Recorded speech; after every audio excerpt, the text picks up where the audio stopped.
get up Facebook.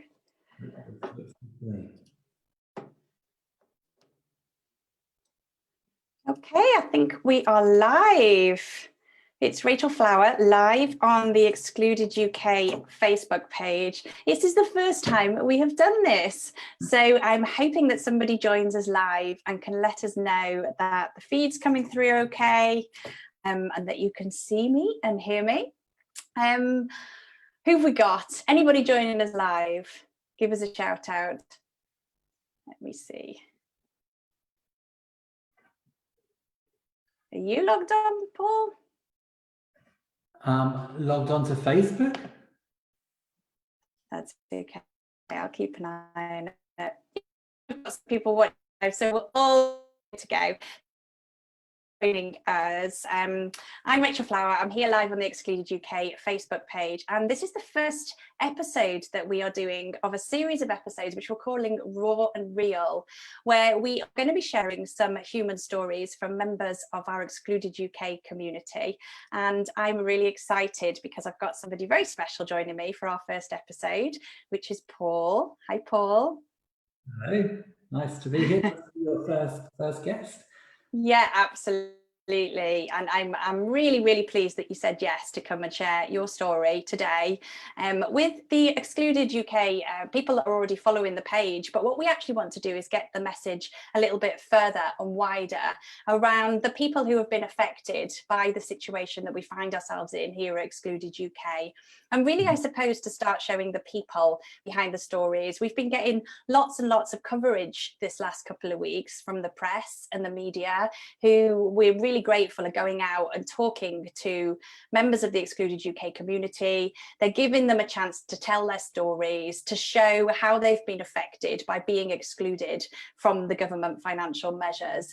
And that's a really important part of what we want to do as an organisation, because we've been set up to support people at this very difficult time, to give awareness to the problem and the fact that it exists, and more importantly, to ask for the government to make a change and to fix the problem and rectify it for the people who are affected.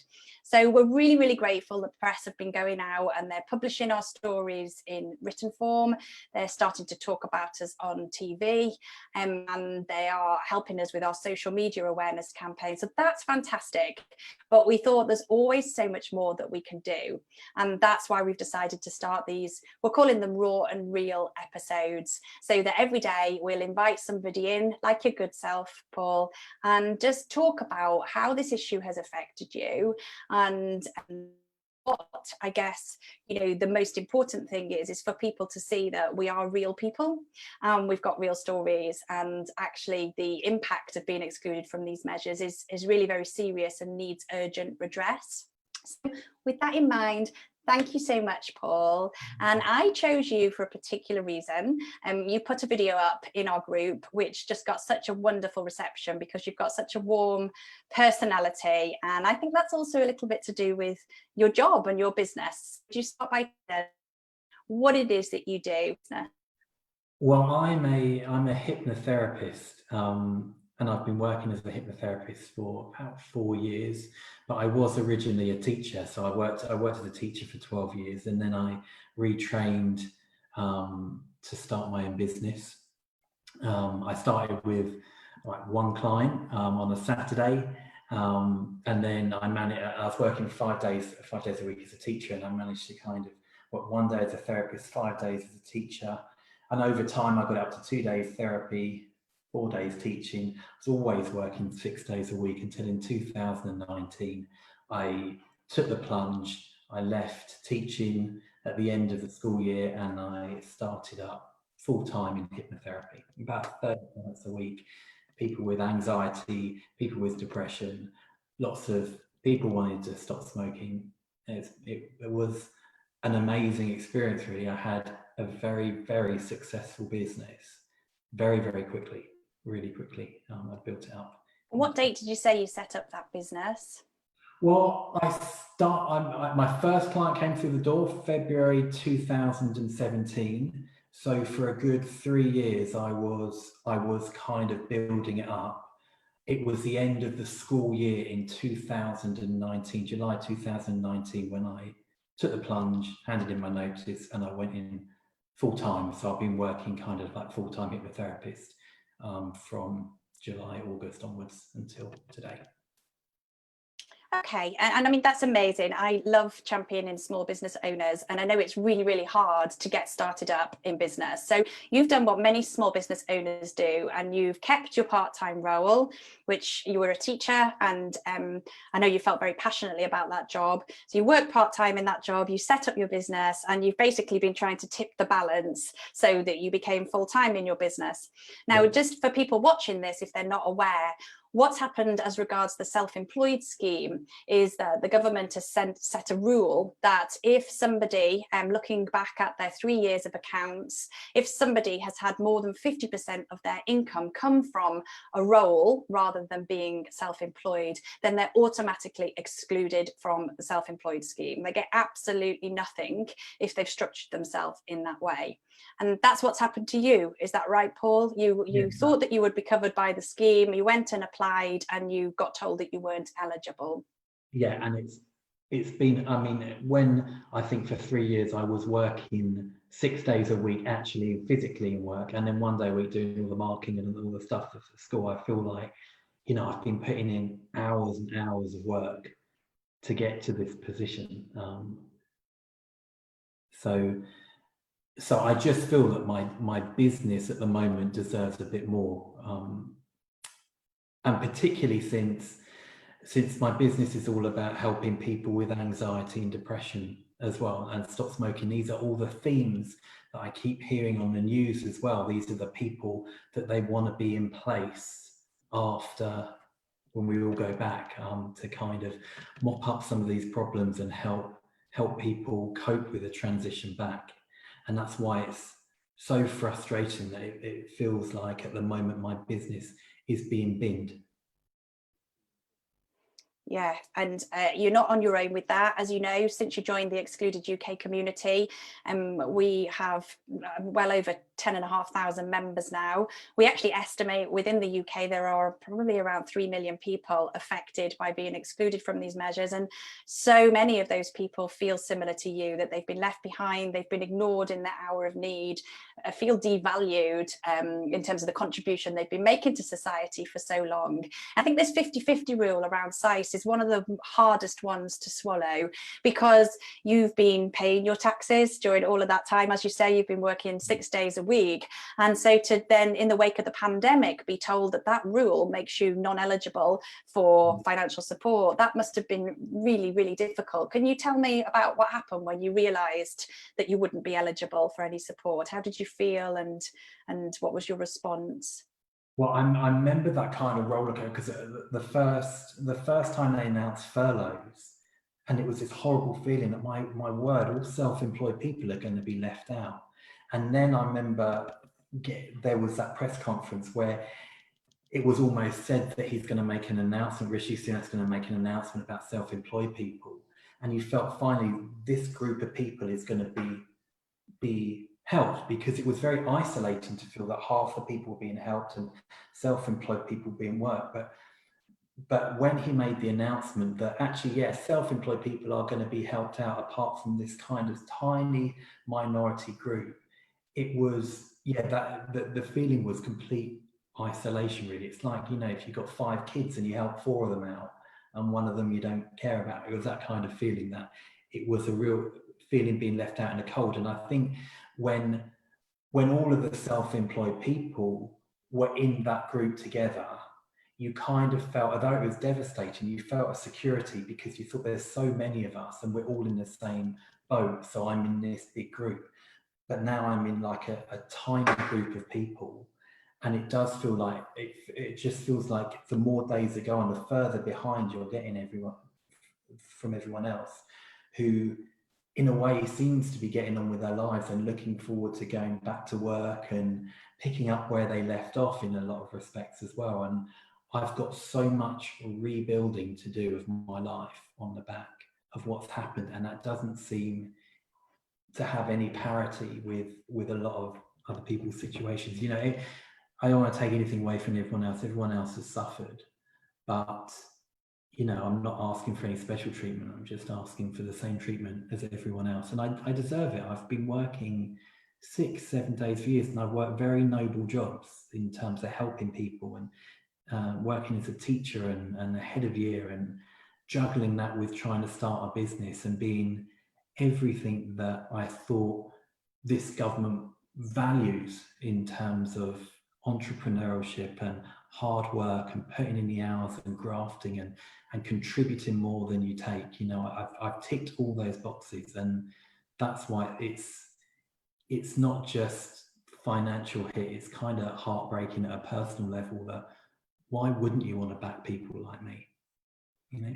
Yeah, I hear you, Paul, and I know it's taken a lot for you to come and have this open conversation with you, and I'm grateful. It's so important that stories like yours get heard, and since you've joined Excluded UK, you will have realised that there's thousands and thousands, we say millions, of other people in the same boat, which is kind of nice because you don't feel so isolated anymore, but to a degree also heartbreaking, because then you're hearing everybody else's story and they feel very similar to what you're reporting. And I think that analogy with feeling left out in the cold, you know, those people have been helped and I'm the fifth person and I've been left over here. You know, that's really the foundation of our argument here at Excluded UK, that if the government forcibly closes down the economy, which we absolutely agree it was right to do, there was a public health risk, but then it has a responsibility to make sure that people are taken care of. And I think what you've said is so powerful, because yes, the messaging initially from the government was very much like, we'll put our arms around everyone, we'll make sure that you are not forgotten. And then that messaging changed. And it hurts, doesn't it?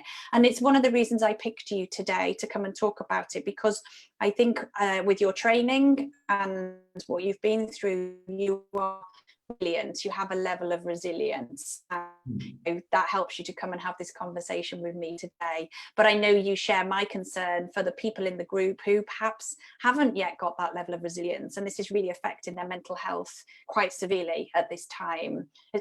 Have you witnessed that yourself since joining the group? Yeah, I mean, you know, like you said, I mean, I dealing with stress is my job, so that I know that I deal with stress okay, and I'm kind of able to find ways to cope. But what I do notice is that you do find yourself getting further and further and further removed from the people around you, because you know they don't really get your situation, you know, and it feels humiliating to be in this situation. You know, when I took a gamble to start my own business, and it really paid off because I made it a success. But when you take that first step away from something like that's as secure as teaching, you do get some raised eyebrows and like, is he mad? You know, just chucking everything away to follow this dream. And now I made a success of it. It was amazing, and I helped loads of people for 6 months. But now I'm in this situation in lockdown where I can't get that many clients.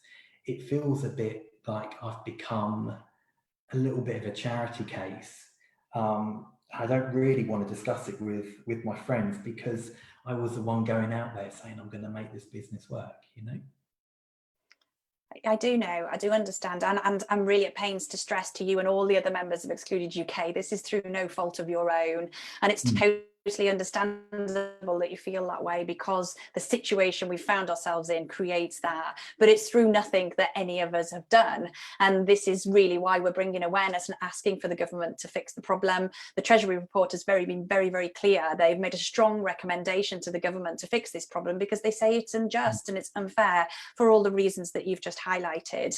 And you know, I think it's the urgency now of the situation that we really want to get across to anybody watching this, but also anybody who is following Excluded UK and wanting to help us and support us. We need people to really get behind the cause and to really keep raising the awareness, but also ask the government to fix this problem. Why should somebody like yourself, Paul, or anybody else who's been excluded from them, and why should that be the case when other people have been fairly supported? We're only actually asking for the same as what anybody else has got, with frankly fantastic measures that the government have put in place, but they've left these gaps and people like you have fallen through the cracks. So, you know, how have you coped financially, Paul? Like, you know, just give us the high, I don't want to ask you for too much personal information, but it's been 3 months now without income support, and that's a very difficult situation. Yeah, well, I have taken advantage of the things like the mortgage holidays, but unfortunately, you know, when you run your own business, you know, the money you pay for mortgage is only one part of the big picture, that you've got all the cogs that you've got to keep going. It's really worrying to, you know, when you're put in this situation, you're left to fend for yourself, to then say you can take out a loan and potentially for that to put you in a worse situation. I didn't go down that route. My family have helped me out. My parents came to my help. They've been absolutely lovely. They've said, you know, don't worry about the money. It has to be paid at the moment. We'll find a way of solving it afterwards. But the reality is that I'm taking money out of my parents' retirement fund. And that is heartbreaking, because, you know, that's time that you can't give them back.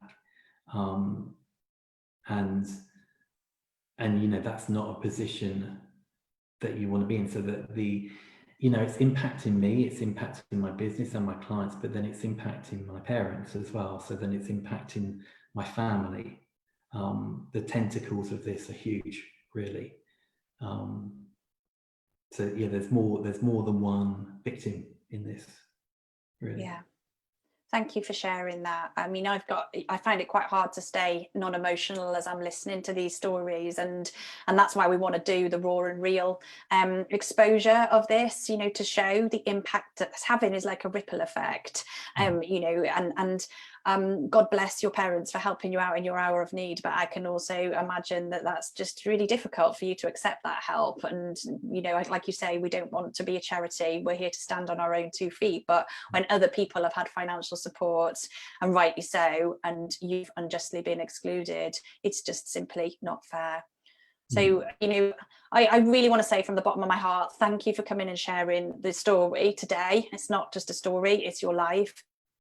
But people need to hear what's happening, and that's why we're doing these episodes.